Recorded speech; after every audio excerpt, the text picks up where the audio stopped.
আমিও যেটা বলেছি যে আমি ছাত্রলীগের কর্মী ছিলাম না, শুধু ছোটোখাটো একটা নেতাও ছিলাম, হলের পোস্টেড ছিলাম। আর আমি বিভিন্ন প্রোগ্রামে গিয়েছি, আমি দেখেছি নেত্রীকে ঢাকা মেডিকেল যখন বার্ন ইউনিটে বিএনপির আন্দোলনের সময় যখন আছে বিভিন্ন অকারেন্সগুলো ওঠে তখন তিনি গিয়েছেন। আমরা রাস্তার পাশে দাঁড়িয়েছি, তাকে দেখেছি গাড়ির কালো গ্লাস থেকে স্পষ্ট দেখতে পারিনি, টিভিতে দেখেছি। আর আজকে দেখার পর আমি অনেকক্ষণ চেয়ে রয়েছি। আমি 2.5 বছর বয়সে আমার মা মারা যায়, আর আমার ছোটো ভাই এখানে এসেছে, ওর বয়স ছিল তখন 1 বছর। আমার মায়ের এটা আমি যতটুকু মনে করতে পারি আমি সেটা খুঁজে পেয়েছিলাম আমার প্রাইমারির একজন শিক্ষিকার মধ্যে, আমি যেই প্রাইমারিতে পড়েছি। আর আজকে আমি মাননীয় প্রধানমন্ত্রী এতদিন টিভিতে আমি ওভাবে দেখতে পারিনি, কিন্তু আজকে দেখে আসলে আমার মনে হয়েছে যে তার মধ্যে আমার মায়ের চেহারাটা আমি কিছুটা দেখতে পেয়েছি, এরকম একটা জিনিস হচ্ছে। সেজন্য অনেকে আসলে বিভিন্ন উপাধিতে বলে থাকেন। আর আমরা একটা জিনিস দেখেছি যে আসলে তিনি প্রধানমন্ত্রী হিসেবেও, আমি বলবো না তিনি প্রধানমন্ত্রী, তিনি সবার প্রধানমন্ত্রী, তারপরেও তার কিছু স্পেশাল আসলে ক্যারেক্টার যেটা আমরা দেখেছি যে কখনো ছোট শিশুকে কোলে নিয়ে মানে একদম সিম্পল একজন যে নারীর যে ভূমিকা সেই ভূমিকা অবতীর্ণ। আবার যখন দেখেছি আন্দোলন সংগ্রামে মানে তার শুনেছি ওই সময়ের তার সেই মানে ছাত্র রাজনীতি থেকে উঠে এসেছে, তার কৃতিত্বের কথা আমরা শুনেছি। আর বঙ্গবন্ধুর কথা তো এটি আসলে তো শুধু আমরা না, সারা বিশ্বের মানুষ জানে। আর তার সুযোগ্য কন্যা যদিও শেখ রেহেনা আপা আমরা রয়েছে, কিন্তু এটি তো আমরা মানে সবার মধ্যে সব গুণ এককভাবে থাকে না, কিন্তু আপা আমরা মনে করি যে আসলে যেটা বঙ্গবন্ধুর মধ্যে অনেকে বলে যেটা ছিল তার পুরোটা মনে হয় যে আমাদের নেত্রী পেয়েছেন।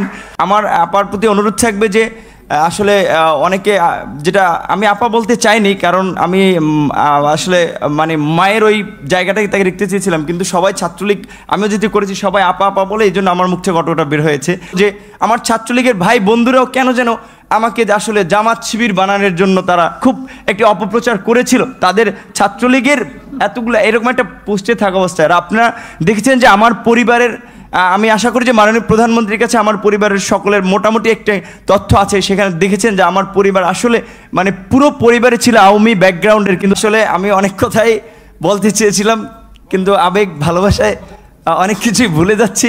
জয় বাংলা, জয় বঙ্গবন্ধু। আর আমি প্রধানমন্ত্রীর অনেকটা প্রোটোকল, এই কারণে আমি অনেকটা আমার একটু ইচ্ছা ছিল যে বঙ্গবন্ধু শেখ মুজিবুর রহমানকে কখনো তো দেখিনি, তার কথা শুনেছি।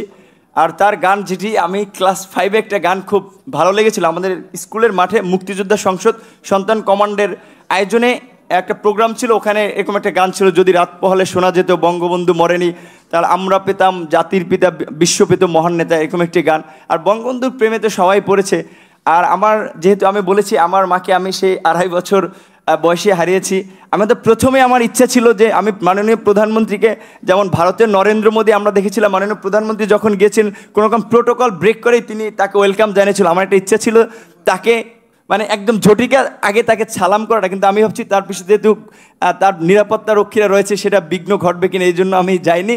আমি একটু মাননীয় প্রধানমন্ত্রী আপনাকে একটু, যেহেতু আমার মা নাই, আমি বলেছি আমার সেই মাতৃত্বের ছায়াটা আমি দুজনের ব্যক্তির মধ্যে খুঁজে পেয়েছি, সেটা আমার শিক্ষিকা এবং হচ্ছে আপনি। আমি একটু আপনাকে সালাম করতে চাই।